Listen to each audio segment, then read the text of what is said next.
Okay, we are back in Psycholonials. I think chapter 5 just came out, so I'm getting far behind on this, but I am going to get through. I do want to catch up before it finishes. I want to at least catch up to it, and I'm going to do that reading out loud every single word. So it's going to take me a little bit longer, but I've got some Gatorade here. Hopefully that'll keep everything moving.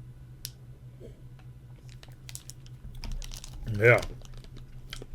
Anyway, let's go. As you exit your apartment, you can't shake the feeling that everything is about to change. Maybe it's the fact that you haven't been out in a long time, but leaving your depression nest tonight carries the uncanny feeling of stepping into the unknown. You're glad you took your manifesto, if only because leaving empty-handed would make you feel vulnerable. As it stands, you suppose this is the closest thing to a weapon you've ever had.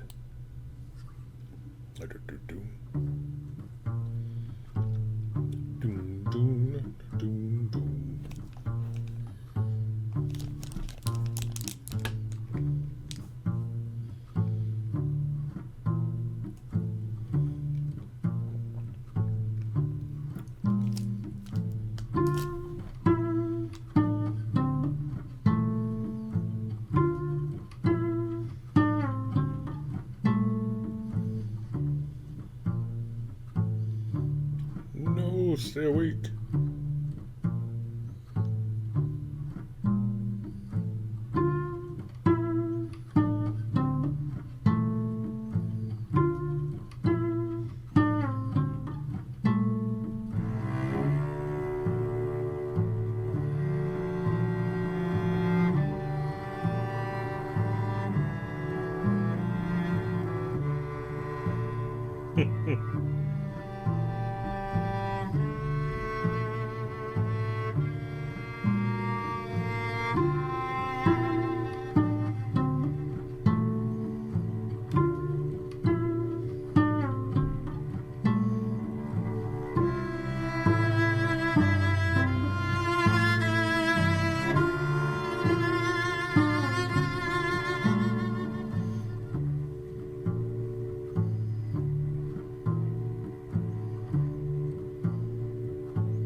Oh, there's the end of chapter 1. I was so close.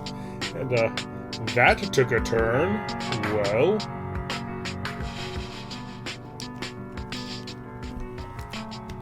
gunning down a cop in cold blood. At the end of the first chapter, where can it go from here?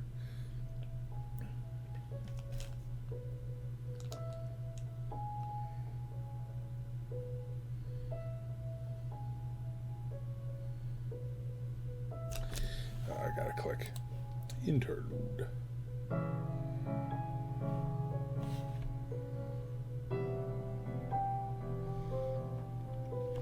So you just killed a cop and dumped his car in the ocean. Nice going, genius. The cold hand of justice will close around your throat soon enough, whatever it is that justice even means these days. Maybe justice is what happens whenever people with power manage to punish whoever was trying to fight back a little for once. Maybe that's why you need a little more power of your own. Enough power to claim justice is what's happening when you're the one settling the score. Or maybe what you need is even simpler than that. Maybe what you need is the power of choice. Oh yeah, there wasn't any choices in the past one. So what will you do, Jeanne? You're a fugitive now, and it seems only 2 choices are available. You can turn yourself in, or you can run. Run like the wind and hide. Find Abby, dry yourself off, bury yourself in your work, and figure it all out later. Which will it be? I will save the game. Let's I don't think this is going to take very long. This is probably just going to go to some game over screen, so let's give this a shot. I did save. Lol, sorry, I should have mentioned. The ability to make meaningful choices in this story can only be unlocked by a true successor. Unfortunately, that's not you. Not quite yet, at least. Okay, so I'm guessing if you get to the end of the game, maybe you can start making choices or something? Don't worry, though. I'll check in again later when you've made a little more headway with this mess you've gotten yourself into. Until then, do whatever comes naturally, I guess. I'm sure it'll all work out. Lamau.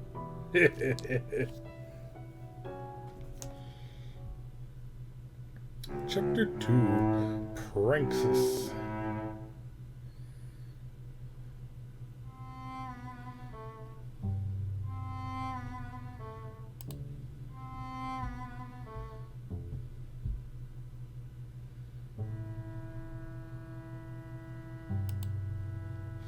You stand soaked and freezing alone at the steamboat wharf at night. You just checked Uber and no drivers are currently available, which you could have guessed might be the case at this hour during a pandemic. Maybe you didn't fully think this plan through. No, you shouldn't second guess what you did just because of some momentary sogginess. You review the facts. A nasty cop fired a bullet at an unarmed drunk girl who just crashed into a tree. The bullet missed, but travels directly through her painstakingly written manifesto, which really might as well have been like taking a bullet straight through the heart. Yeah, I'm sure that's exactly the same. What sort of author would you be if you didn't feel this way? So, you did what had to be done. You checked the dead cop for a body camera, but he didn't appear to be wearing one. You're not sure if the sleepy NPD even uses those. Well, you thought they were sleepy at least. You guess all police forces in quiet summer colonies seem sleepy until the bullets start flying towards drunk girls armed to the teeth with manifestos. But that squad car surely had a dashboard camera, so you had to do something. What were you going to do? Shoot the gas tank and blow up the car? That probably only works in movies. That does only work in movies. Gas tanks don't really explode like that.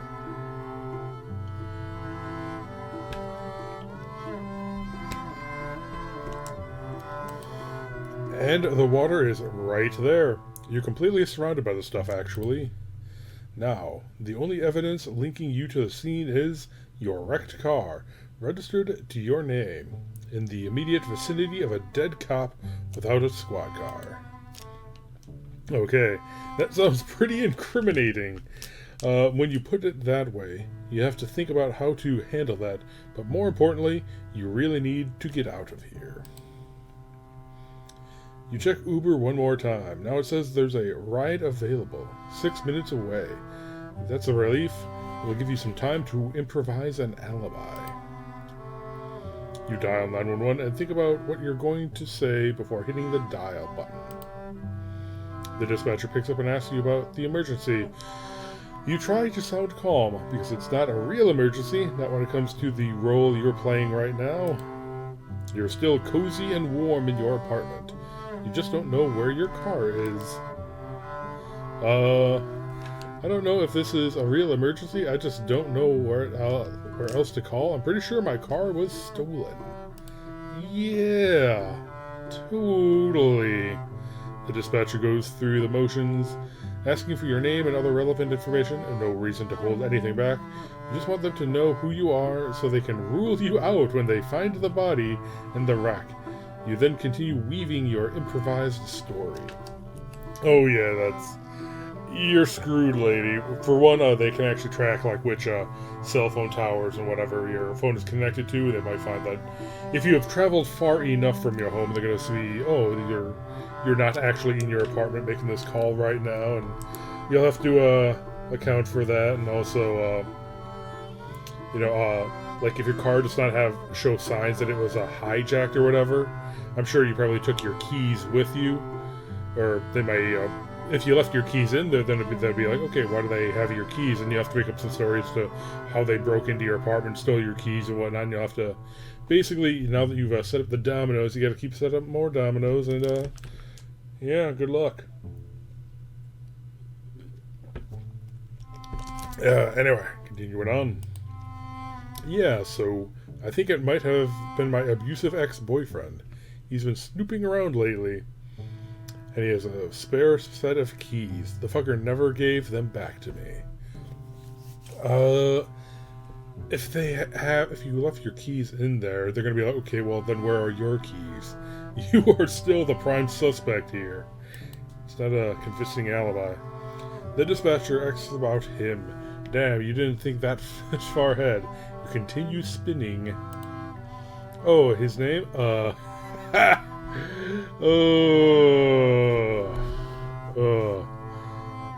gonna pull the whole Columbo on you. Pretty scared of him. Not sure if I want to be on record ratting him out. Don't you have like some witness protection shit I can do? Nope. You are. Dispatcher explains that it isn't really how it works, but they can send an officer over in the morning so you can file a police report. Oh wow, no, I don't think, you really need to end this call soon before the wheels completely fall off this attempted alibi. Hey, can I text photos to you? To 911 or the police? How do I do that? The dispatcher provides you with a number to text, and you hang up. Your mind races for the right play. Oh, that dude. You panic and send the most recent photo which comes to mind.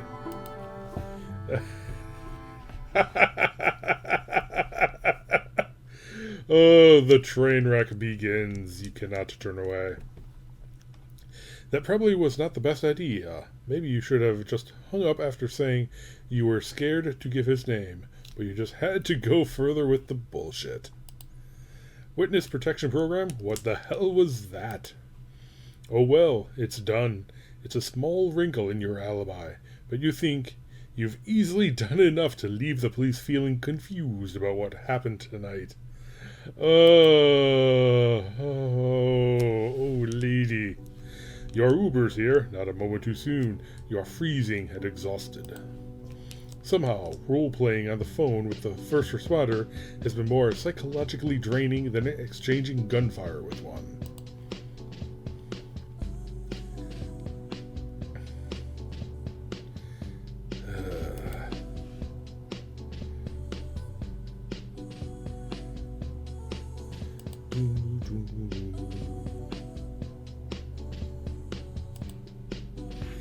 Abby, Why, I can't believe you actually came. I've just been watching my phone all night, waiting for you to tell me you can't make it after all. Get in here. There's plenty to eat. I made someone dead. Z, are you okay? Why are you so wet? You look soaked. Yeah, I fell in a puddle on the way over. A very big puddle. Lol, you were right. I was too drunk to drive, so I just took an Uber. It's hard to find a ride this time of night. Oh yeah, I bet. So you fell in a puddle and got soaked head to toe. It was a big fucking puddle. It was. Jesus. Why don't you go clean up? You can grab anything from my room to change into something dry. Oh yeah, sounds good. Okay, I'll be right there. I'll heat you up some dinner when you get back. Lamau, God, you poor thing. You're having a rough day, aren't you? Yeah. Don't worry. You made the right call coming over. I'll take care of you. Thanks, Mom. What is she thinking? Why is there a bullet hole through this?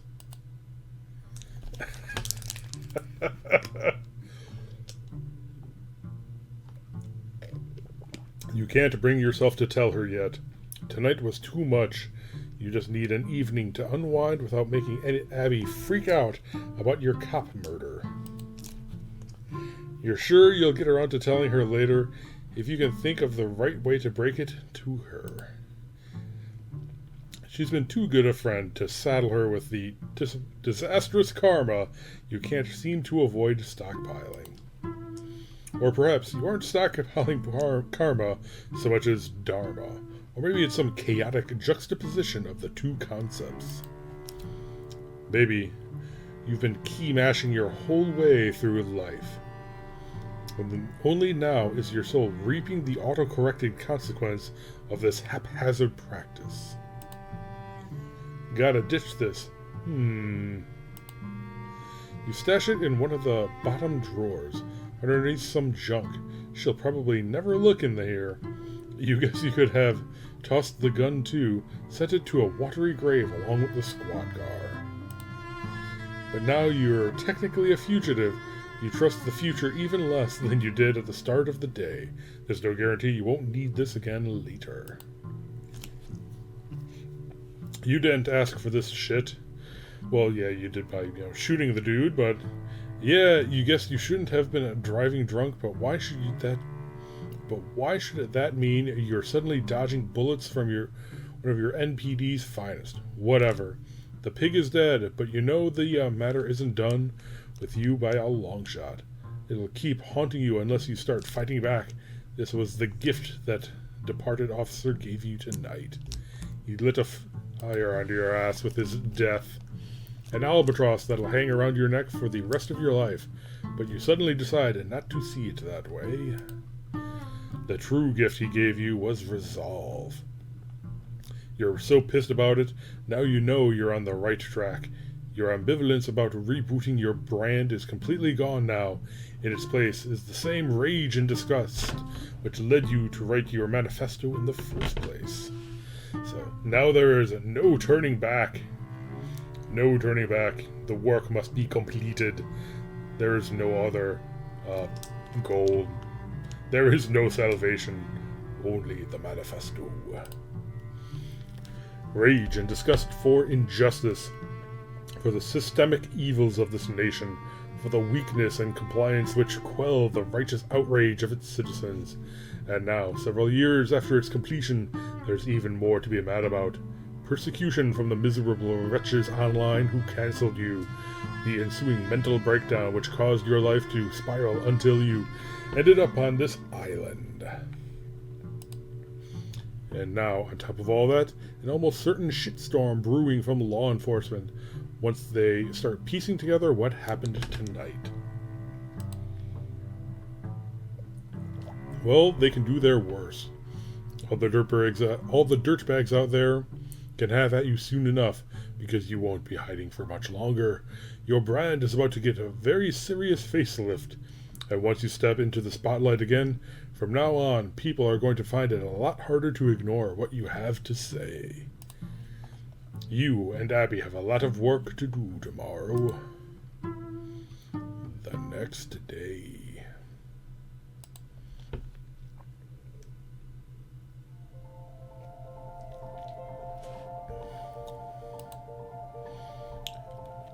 Alright, now from her perspective.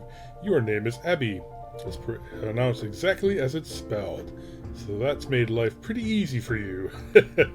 Another thing that's made life easy is the fact that your parents are rich. Rich doesn't really do it justice, though.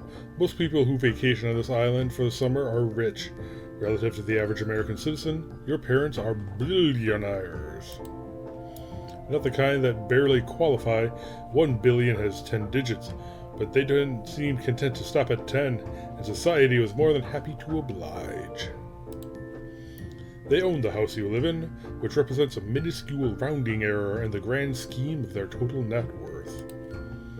Easy to forget about most of the year, and they probably would if you didn't live here year-round. Growing up, you formed memories of this place strictly as a summer home. But after college, you decided to move in here permanently.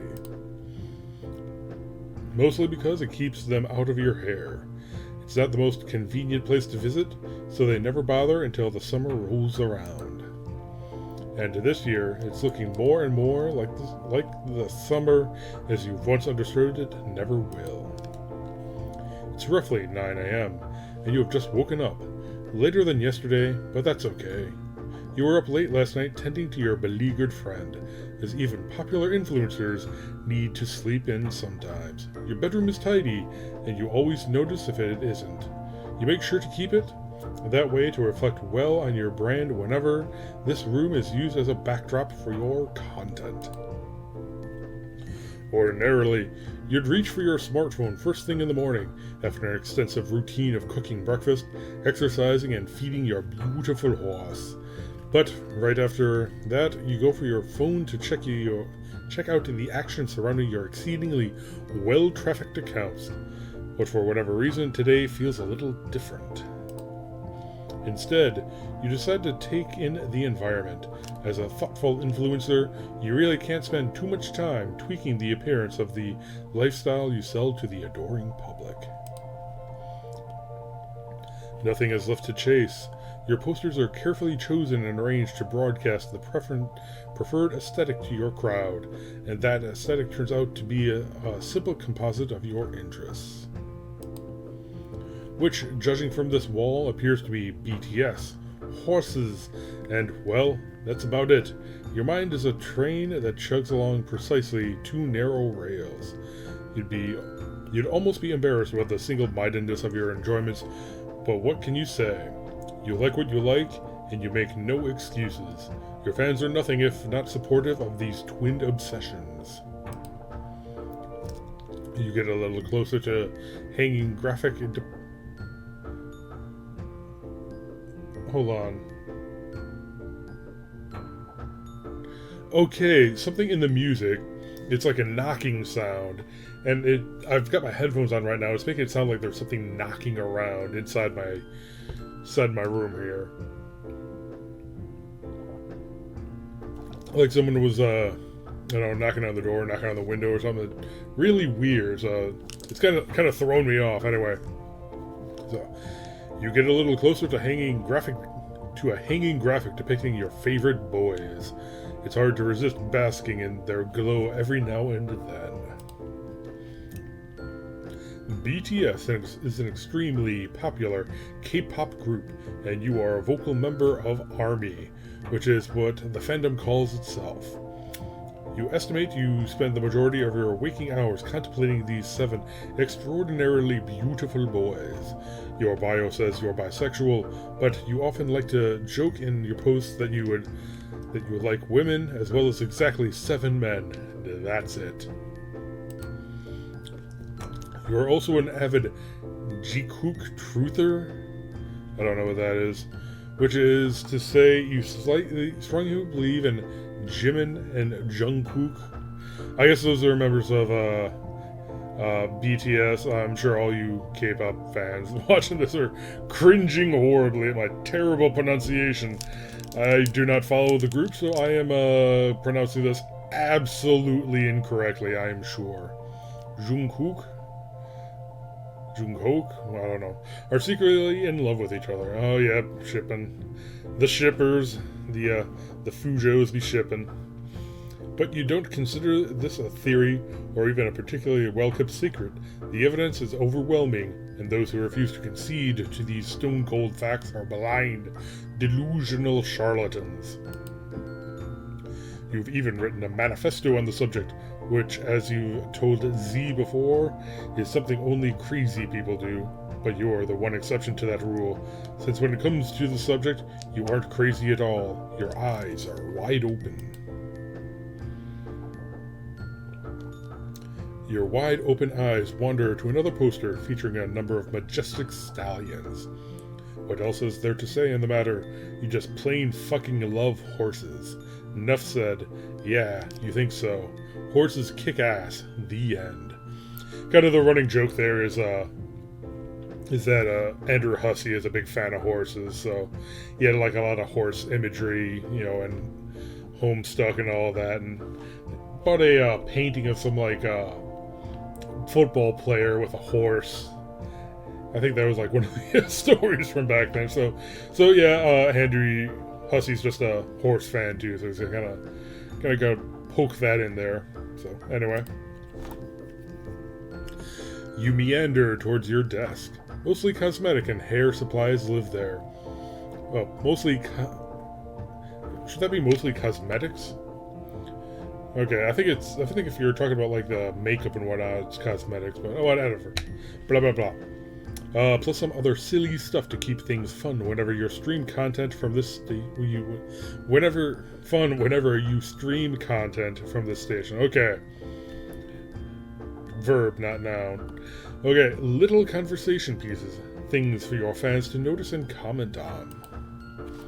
Nothing from any fandom you're particularly interested in per se, but you are mindful of the interests of your followers, and you like to throw them little bones here and there. But when you're not streaming or doing yourself up for shoots, this here is the main reason you find yourself at this desk. You primarily use this laptop to write your fics. Lately, it's all RPF stories dedicated to exploring the alternate universe lives of your severed favorite boys. Many of these fics are pretty racy. None of your fans have the slightest idea this is one of your hobbies. RPF, roleplay... RPF. Roleplay fiction? I'll have to double check what that is. I'm not up to snuff on all the lingos. But whatever. You keep it a pretty tight lid on the habit since it's frowned upon in many fandom circles. You say that, to say the least. RPF.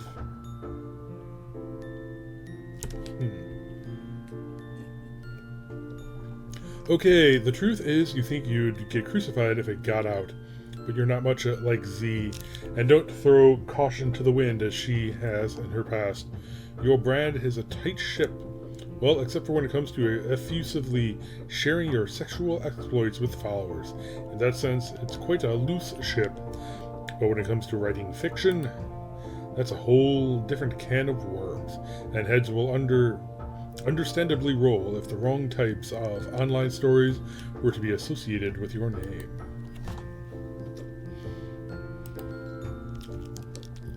There's your horse.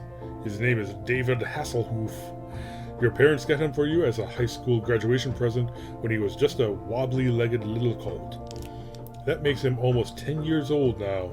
When you graduated from Harvard, the first thing you did was make plans to transfer David to the island where you could reunite with him and tend to him on your own in the summer home. He is by far your favorite family member, the very essence of quiet strength and loyalty. As for the silly name, it comes with the horse. It came with the horse. You had never even heard of David Hasselhoff before you got him. You assume it's a pop cultural reference that boomers would get worked up about. But the way you saw it, Who are you to fault them their pop references? God knows you're prone to indulging in the references held dear and near to your heart, dear to by you and your peers.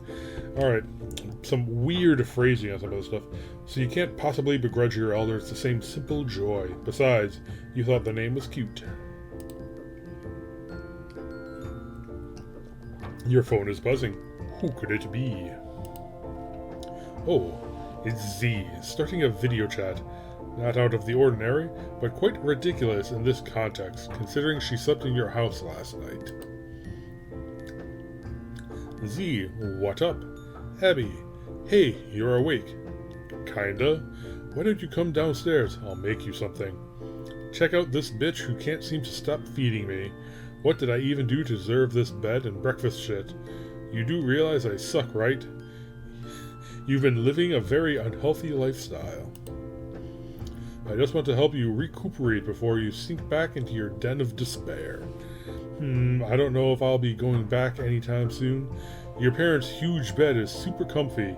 I must say I enjoy rolling around in its extravagant expanse, getting all my stank all over it. I feel like I'm marking my territory. Haha, I'm glad you're amusing yourself in there.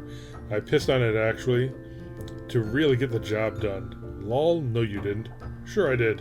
Please tell me you didn't actually pee in my parents' bed. Well, no, not yet at least. I do have to pee kinda bad though. OMFG, will you get the fuck out of there? Come on. We're in the same house. This is dumb. Let's hang out tonight. Tell me all about your big plans. Oh yeah, that shit. I almost forgot when I made the harrowing journey to your manor. Yes, I know. You risked life and limb to get here, and fell in a huge puddle. I'm hanging up now. Come downstairs. Whose dick do you have to suck to get a mimosa around here? Mine. Well, if I must. But if that's how it's gotta be, then your bed and breakfast is about to get a Yelp review for the ages. Z, why don't you hold off on the booze a while? It isn't even 10 a.m. yet. Here, I will fix you some orange juice. What? I thought this was brunch. How do you do brunch right? Yesterday, you were so drunk you were barfing in your macaroni and falling into puddles. Oh yeah, just slow down. My parents have a wine cellar which you can feel free to raid tonight. Excuse me.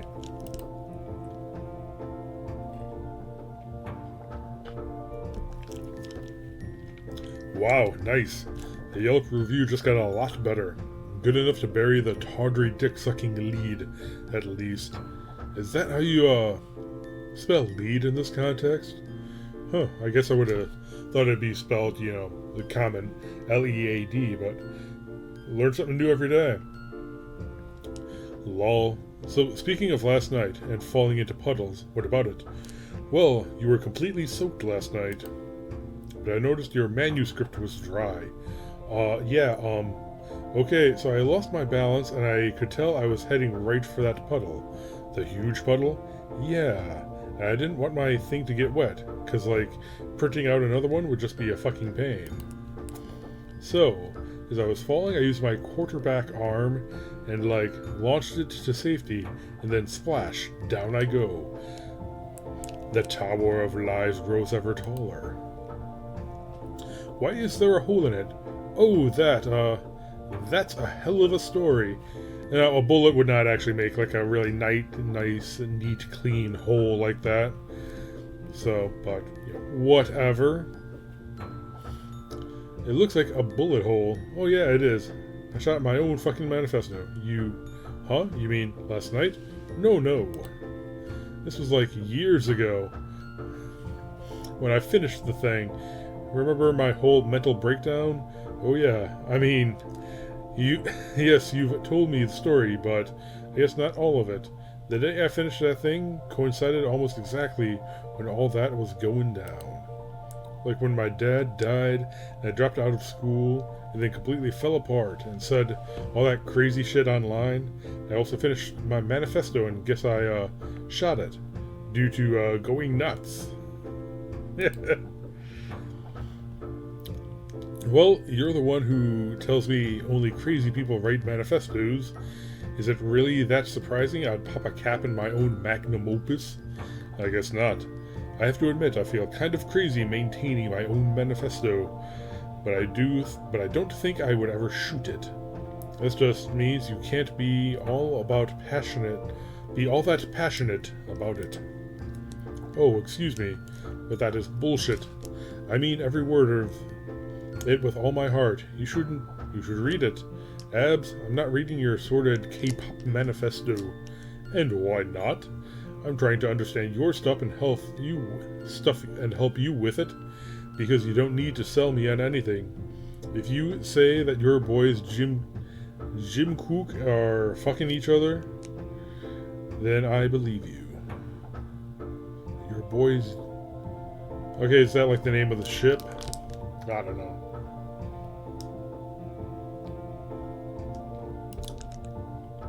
But there's so much to it. Yeah, and I believe it. Just let those boys be in love, you know? Good for them. I don't need it proven through your painstaking academic rigors. Haha. Okay, fair enough. Meanwhile, unlike you, I am intellectually curious enough to delve into another woman's delirious manifesto. Oh, you read it? A few pages.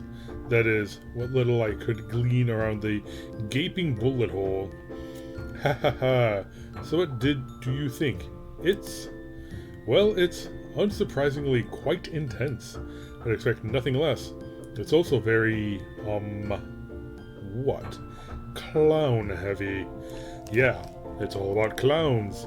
Wasn't this all just inspired by your Juggalo phase? Coming back to the Juggalos too, there was a lot of Insane Clown Posse references. You know, some of Andrew's earlier works. I'm talking about him like some art snob here, but a common joke he falls back on. I don't know about that. There are a lot of inspirational forces that went into this. Mostly all this shit came to me in a series of increasingly psychotic dreams in the run-up to my mental breakdown. It's pretty hardcore. And now you want to turn whatever this is into your new brand? Yep, I'm fully committed to it now. On a fucking mission. Yeah, totally. Well, cool. I mean, I remember you talking about it before, but I was always in the vague context of some crazy thing you wrote, not something you actually wanted to do something with. So if I'm going to help you out, maybe you can explain it to me a little more. Mostly, it's just a bunch of revolutionary rhetoric about how America and capitalism sucks and should be destroyed. Naturally, but the socialist rhetoric is repackaged to be like super clowny. Well, who doesn't love a nice clown? Fucking nobody. So that's it. Lots of radical left-wing philosophy, plus like everyone gets to be a clown, basically. But there's a lot more to it. There's also a ton of lore. Lore? Yes, that's what my feverish dreams provided mostly. It's so much shit. I talk about where these ideas come from. The Jubilites originated on the planet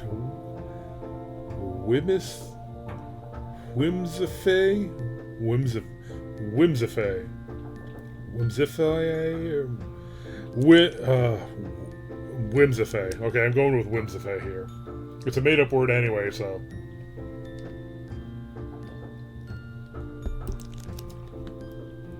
Whoa, a planet. So Jubilites are alien clowns. Well, yeah. Well, they were. Their civilization died millions of years ago, and their founder has been communicating to me through dreams. Not literally, I mean. I know they're just dreams, but that's what the lore says. Oh, they've actually got a pronunciation thing here for you. Whimsify. That's how it's pronounced. But it's spelled Whimsify. Whimsify. Well, all cool. I didn't know it was this deep. I guess this was a whole creative writing project then. Not just a crazy manifesto. Oh no, it's still crazy as fuck. But yeah, it runs very deep. I think with my new brand, I'll just release the whole thing sequentially. Like in little bits, a few pages at a time. Okay, so where do we start? Well, obviously, the first thing I'm gonna need is a new clown sona. Ooh, that sounds fun. Yeah, clowns are fun as shit. That's the whole point of them. Lamau. That's how I envision rebooting my brand. Just start the fuck over. Then I come out with my clown sona, and I'm like, hey, this is me now. I'm a fucking clown. And I do a bunch of photo shoots, and that's my starting content. Once I establish myself that way, then I can start rolling out the serialized manifesto content. Like, start pitching that to people, and see if I can drag more enthusiastic new clowns into my tent. This sounds great. I can help you come up with a clown sona. Maybe later I can make one too. Oh, I'd expect nothing less. You'd make such a lovely jubilite. Wow, flattery will get you everywhere. It better, bitch. Oh, lol.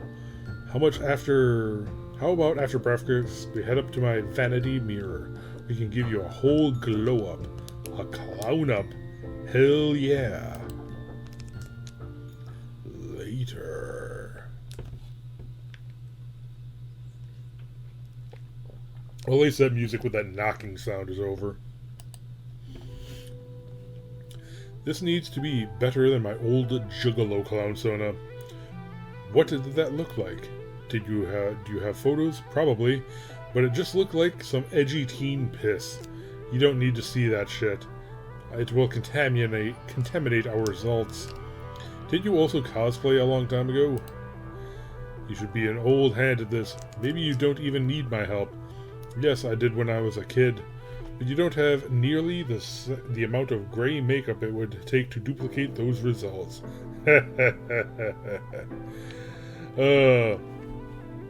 Okay. Never mind. We won't be speaking of that. Probably, like some of his old Holstad characters, were incredibly gray, so people would just load themselves up with tons of gray, makeup, whatnot for cosplay.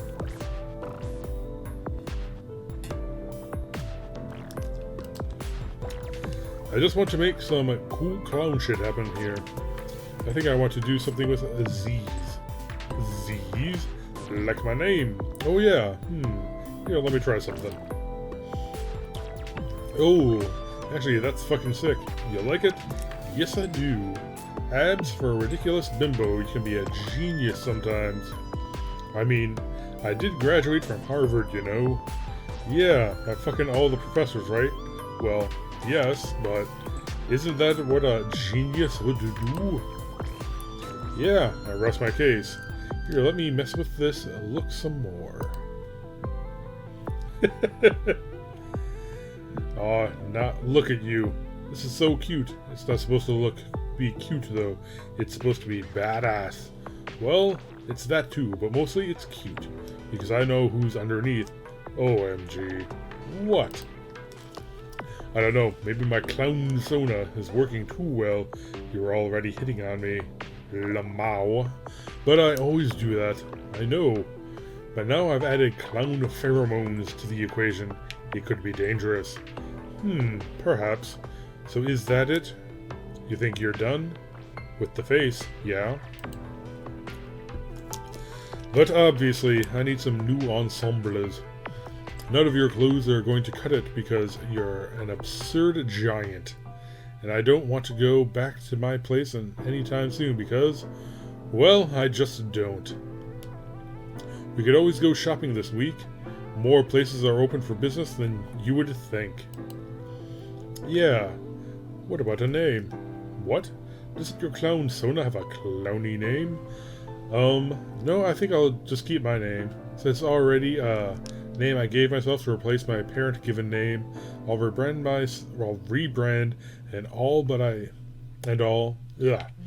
I'll rebrand and all, but I won't keep name hopping like a fool.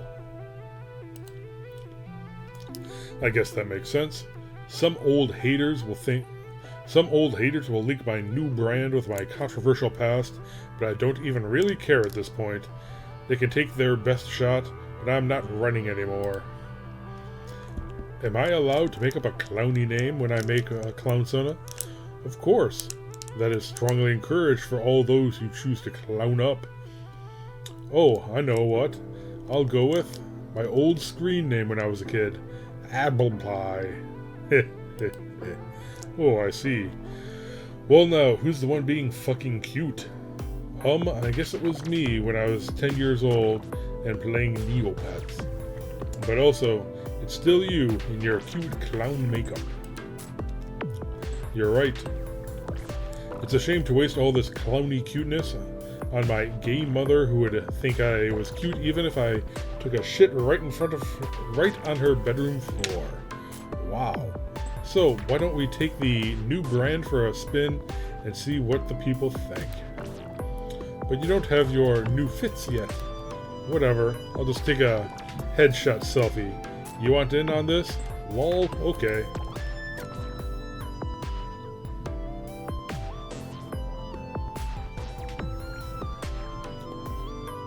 You clear out your Instagram account, deleting the photos from your stale brand, and post the inaugural selfie showing off your new clone sona. Abby cross-posts the same photo to her account and tags you in it. No going back now. The new brand has officially launched. I kind of feel sorry for Abby. I mean, sure, she grew up in privilege and everything, but she seems like she's at least honestly trying, even though she's basically had, a lot handed to her, but I don't know, there's just kind of like a level of honesty there that's commendable. But whatever. The day slips by as you monitor the comments and feedback on your humble starter post. The reception to your clown sona is almost universally positive. You can tell if it's real praise or if Abby's followers are just being polite to her friend who's an obvious charity case and just got a nice pity shout out. It doesn't matter though, because at the end of the day, clout is clout, and you have to start somewhere. You always have over 10,000 new followers, which seems like an absurdly high number to you. But when you consider you're just siphoning off some of Abby's following of 3 million, it's just a tiny drop in the bucket. Still, it's a strong start for only having posted a single clown selfie. Now it's up to your showmanship to build on it.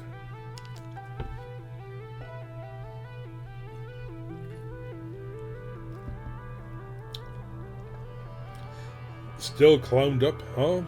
Yeah, I'm living in the paint for a while, trying to get into character. There's a character? I thought your clown sona was just you. Well, it is. The Jubilite Manifesto says your clown sona is an expression of your truest self, like a final form. Sounds like some anime shit. It's totally some anime shit. Well, it sure seems like people are enjoying your clown sona.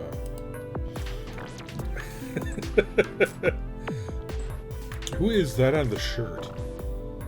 I think they're just being polite for now.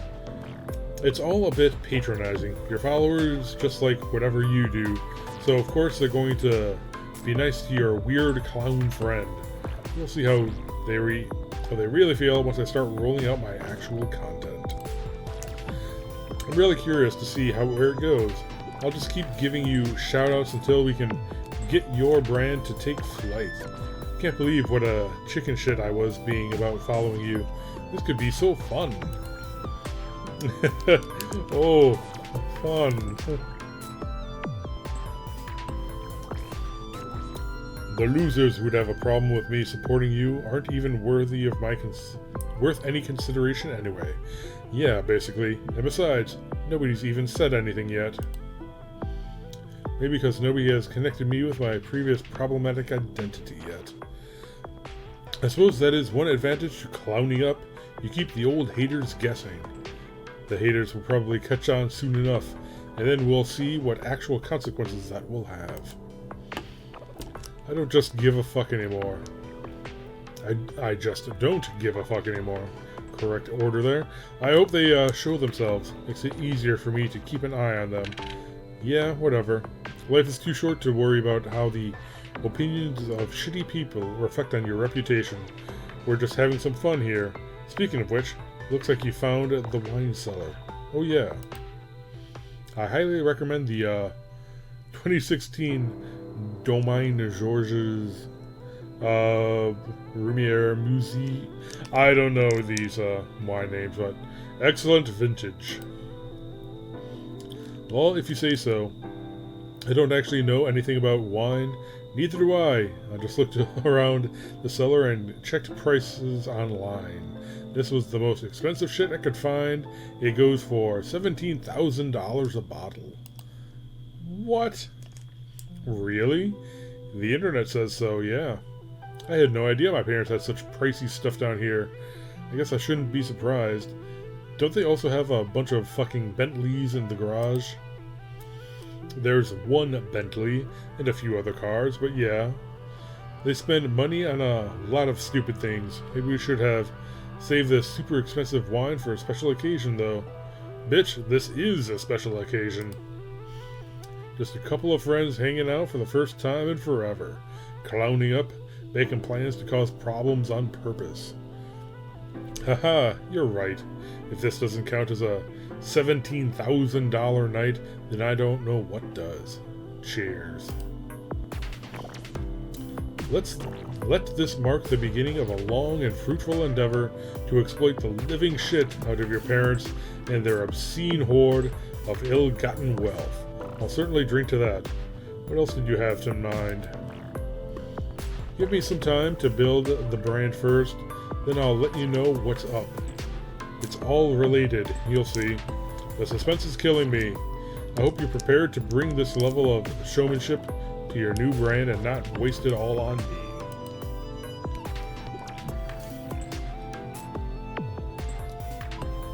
You don't need to worry about that. You just keep supplying me with fresh new simps, and I'll play the role of ringmaster.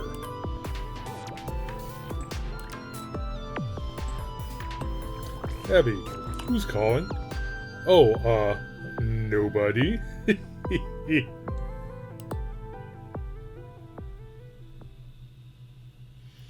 Just some fucking spam.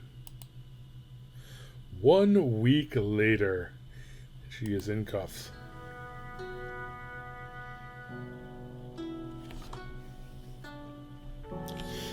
After 7 days and nights of being supplied with a steady diet of fresh new simps due to Abby's enthusiastic hype, combined with your newfound flair for social media ringmastering, your Instagram following has ballooned to a figure you can barely comprehend. Just over 500,000 new subscribers. This total was unfathomable to you at one point, but you have to keep reminding yourself this is a modest fraction of Abby's total fandom. They count as your fans too now, only by the promotion she has generously provided. The true test comes soon when you begin to flex your vision in front of a sizable starting crowd. You've begun releasing the introductory portions of your manifesto, which have been met with a largely positive reception, if somewhat confused as well. While your new fans appear to be humoring your dogmatic content, they mainly seem to be here for the novelty of your clowny e-girl stuff. You're rolling in more simps than you know what to do with now. An almost limitless reservoir of thirsty boys An almost limitless reservoir of thirsty boys would appear to be at your disposal for just about anything. Of course, they're mostly all the same eager simps who've been hounding after Abby for years, who seem more than willing to migrate to a greener, clownier pasture. An absolutely disgusting person. If you stand this problematic piece of garbage, just unfollow me now. And of course, as expected, a few old aunties have begun to surface as well, and they brought receipts. You knew they would. You simply delete some of the comments containing links to your previously problematic behavior, block, and move on. The negativity is overwhelmingly drowned out by other more positive comments regardless.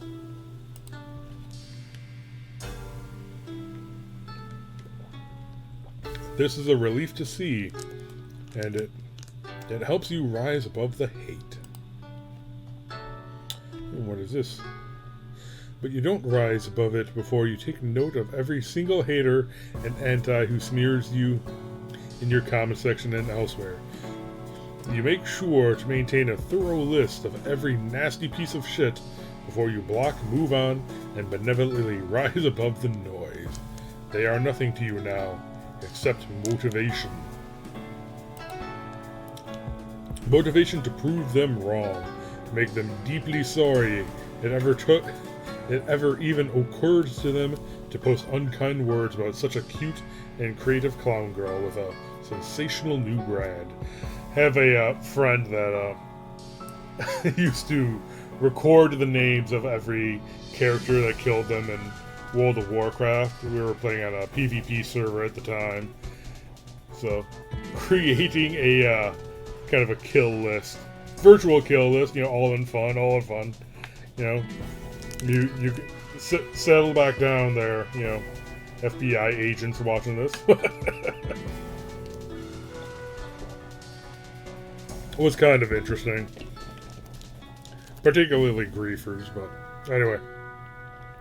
Motivation to prove them wrong and make them deeply sorry if it ever occurred to them to post unkind words about such a cute and creative clown girl with a sensational new brand. Bam.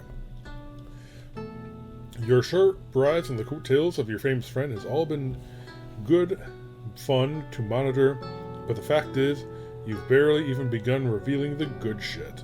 And before you share that stuff with your new fandom, you'll need to make sure Abby is up to speed on the next phase of the campaign. Abby, we need to talk about Praxis. What? Praxis. It is the first critical piece of Jubilite doctrine I'll be unveiling soon. But you need to know about it first, and much more importantly, you need to practice it. I do. Why? Because pretty soon this movement is gonna need money, and I mean an absolute fuck ton of money. As generous as you have been with your credit cards helping me buy new clothes and shit, that level of financing isn't really going to cut it. But one of my credit cards has $1 million limit. Wow, a whole $1 million? That's cute. Cute? Z, you drive a fucking Kia. And yet I am with one with an exceptionally refined palate for expensive wine.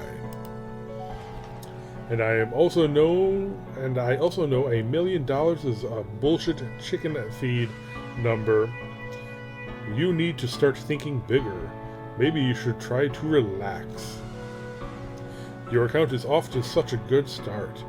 Between the two of your accounts, we could pool together some really good revenue streams. If you start stressing out about how it's all chicken feed money or whatever, you won't have any fun. Wasn't that the point of all this? To have fun? Abby, you still don't understand. Praxis is the very essence of having fun. And the more money you make, the more it multiplies the fun you are having. Okay, I'm sure that's true and all, but that's one of the points I've always been trying to make with my parents. I've already been doing some serious numbers.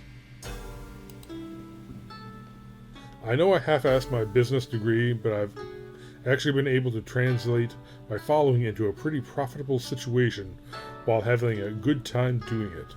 So my parents can both go eat shit about my bad career choices. Yeah, on the topic of their parents, that's what this whole, that's what this is about. I thought this was supposed to be all about Pranksis. It's also about Pranksis. Well, what the fuck is Pranksis? I think I'm pronouncing that right. Pranksis, fucking everything. A mission-critical plank in the Jubilite platform. A central pillar, actually. It's what most of my manifesto's sanctioned clownery revolves around. It also happens to be the key to how I start bankrolling the fuck out of this jam. Alright, genius. So what is it? Well, you know what a prank is, yes? Do you know what Pranksis is? No. Lol. Okay, forget all that then. It doesn't actually matter for the time being. Let's talk about your parents. If you help me out with this, then that'll be your first real-life lesson in Pranksis. When's the last time you talked to them? Oh, a couple of days ago, actually. They rarely call, but they do keep an eye on my accounts. And I guess they notice I've been doing something different lately, lol. They sure do hate your crazy socialist diatribes. Haha. But I also have them believing that this is just an act to own the libs or whatever. Like, good for ratings and all, but down the road we're just gonna fuck with people about it. Turn it into a racket or something. It's just easier to deal with them if I tell them things like that. They think it's a good idea in theory, but wow, you sure do rile them up. This is all incredibly good, actually.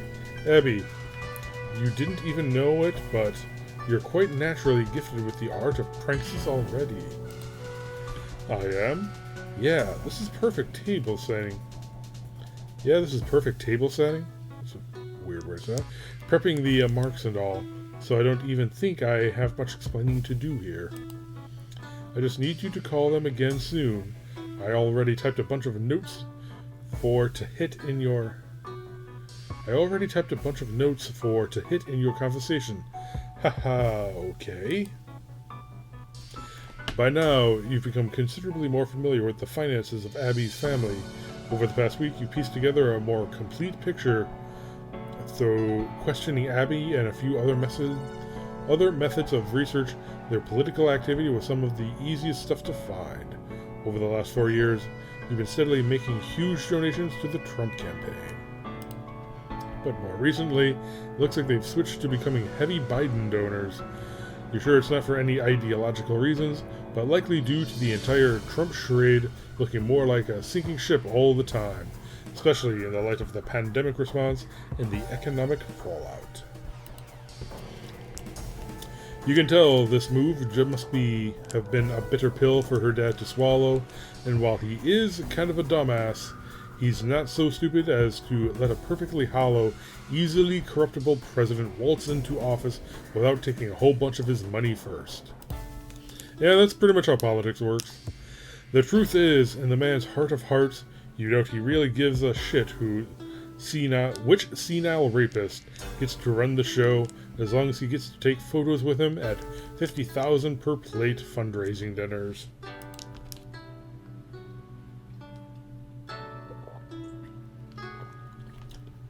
And if you take a closer look at the companies which they own a lot of shares in, it becomes pretty obvious the economic disruption has hit them pretty hard. Wild swings in their total net worth to the tune of billions. Their money people must have been moving assets around like crazy to protect what's left. It's hard to pin down their total net worth given the complexity of the holdings, but your recent estimates have it somewhere between 20 and 30 billion.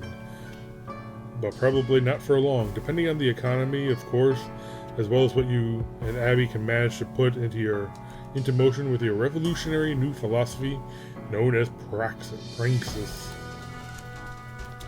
So, I just had a pretty long talk with them. They were really surprised I called, but happy to hear from me. Haha, I never call out of the blue like that. That's good. What happened?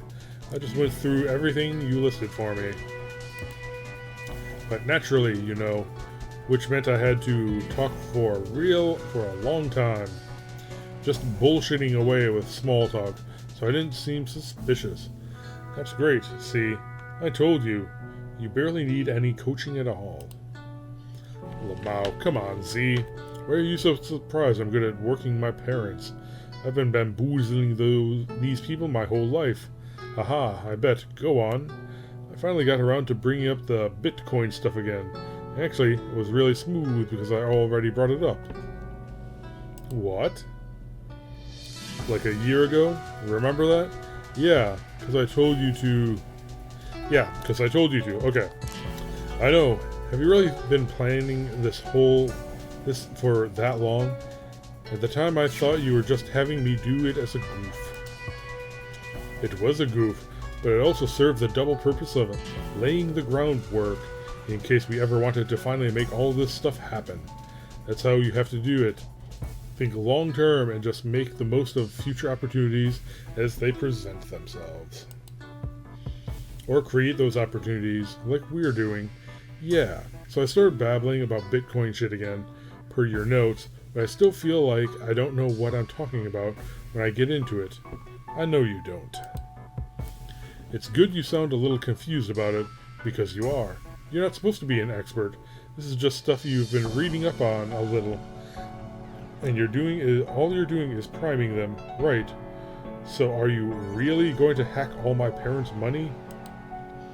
Like, that wasn't more of your outrageous bullshit all this time? Abby, this is what hacking is. It's like 90% social engineering. That is true, actually. You think it's, like cracking passwords and, or the whole Matrix stuff, but no, it's mostly just, tricking someone into clicking on something.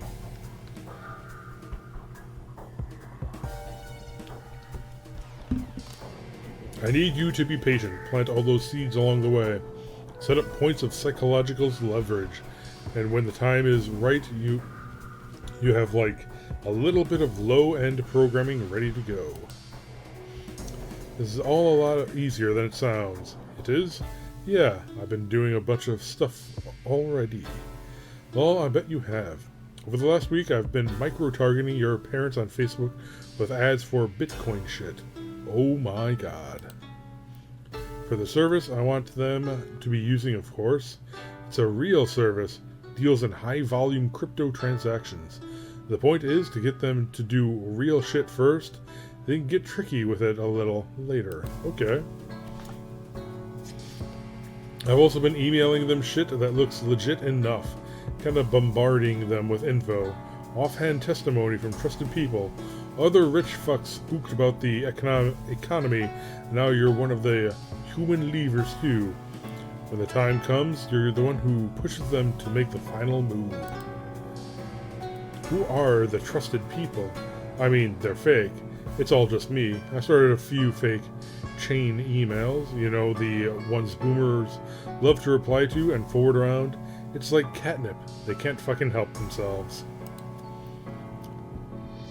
But a ton of crap email addresses in the recipient field, including a bunch of people I know they're acquaintances with. Nobody too close, but names of other rich people they'd recognize and listen to if they saw them babbling about crypto as a way to protect their billions in a dumb email chain. I actually did this on a whim, being skeptical of the returns, but it's been working phenomenally. I got your mom to reply to one of these chains a few times, credulously. I worked her a little bit with one of the sock puppets, some other rich dude she's met. It's so easy to get these names. The Republican donors lists are kind of a goldmine. Wait, you've been talking to my mom? Sure, why not? That isn't even the good part. After I got her interested enough in the subject, I had this dude kinda pull her aside. I deleted all the names from the chain and just worked on her one-on-one. Got pretty flirty. Turns out your mom's a real saucy bitch. What? Bottom line is she's sort of having an affair now. Sorry, Abs, but your mom's getting a lot more side action from me than you could ever imagine. Ha ha ha ha, oh my god. Please don't be jealous. It's just some undercover spy work, like some James Bond shit. This breathtakingly horny Karen means nothing to me, I promise.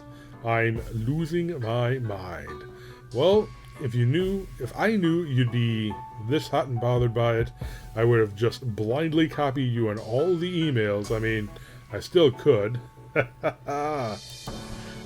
Z, I don't even. You're unbelievable. How did you even come up with shit like this? Cool your jets, Abby. I already said what's going on.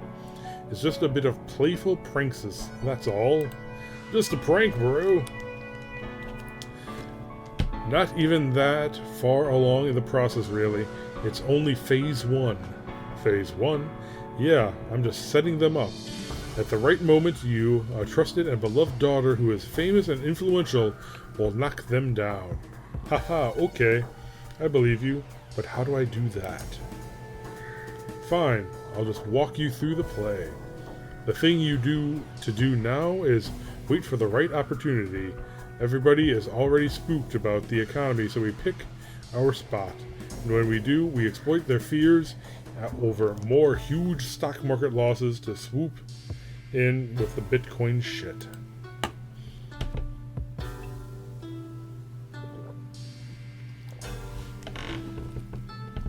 And I work my angles too, like your mom. My email chain Romeo says he just shifted most of his assets to crypto to ride this out. Whereas you're coming at it like an heiress.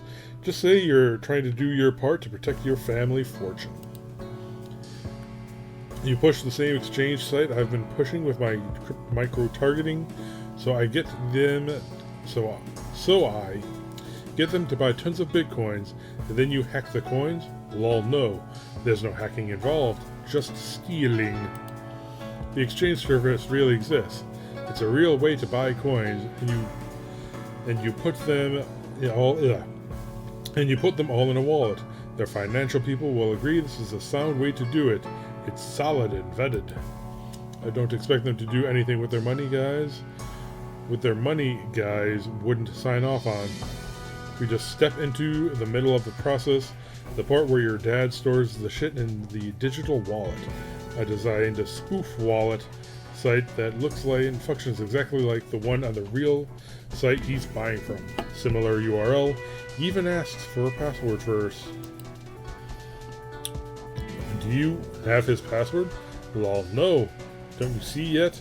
These are all mind games. You enter any shit in the login fields, and it works fine. But he will enter his real name and password, at which point the game's over. Once I have that, I could do almost anything. But it doesn't even need to stop there. He could even just go right ahead, feeling confident in a secure site because it just accepted his password. And then he stores the coin data directly into my fake-ass wallet. At which point, he has just fucking handed the coins right over to me. It's pathetic phishing shit. Usually people are more on guard for things like this, but not if trusted family members are sending them links being all like, cool, you're almost there, Dad. Now open the wallet. Here's a link to that. Yeah, I see. And once the coins are ours, that's it. Their money's gone. I resell them, move the money around a bit, stash it in offshore accounts. My guess is, if we pulled it off, it would be a long time before you even realized it was gone. And if it happens, I don't know, just blame hackers or whatever. Well, hackers did take it. Exactly. So how much money are we going for here? Like, all their money? Haha, probably not. No way anyone's pushing through a $20 or $30 billion Bitcoin transaction, and their money people would shit bricks if it was proposed. But you hype them up for as much as possible. Whatever their guys can agree to as sound diversification policy. Okay, Z, what are you even going to do with all this money? I have some ideas. Oh boy. Well, I can't wait to find out what they are. Ding-a-dong. Who could that be? Oh, Hussie. So, go through that entire long explanation of everything, and it is probably not going to come about, because that is probably the police at the door. They're gonna kick in Z's shit. My guess.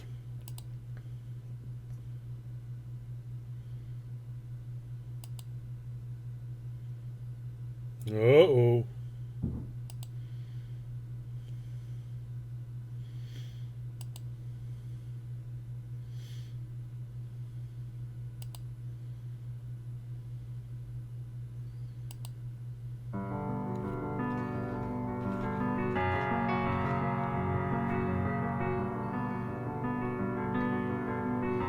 End of chapter 2.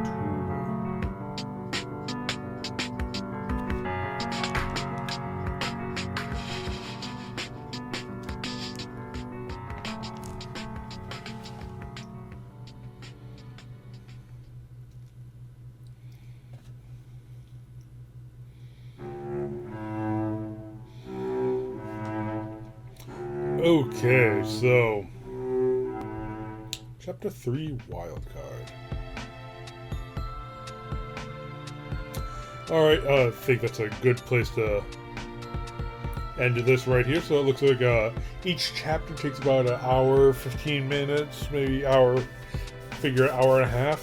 So that'll help me plan out recording sessions and whatnot. So handy there. And get plenty of liquids to drink, because my mouth is starting to get dry here. But yeah, so I will get into more of this later after I've taken a short little break. So yeah, what is it? I got 3 more chapters to get through to get caught up. So hopefully I can do all that. So anyway, till next time, later.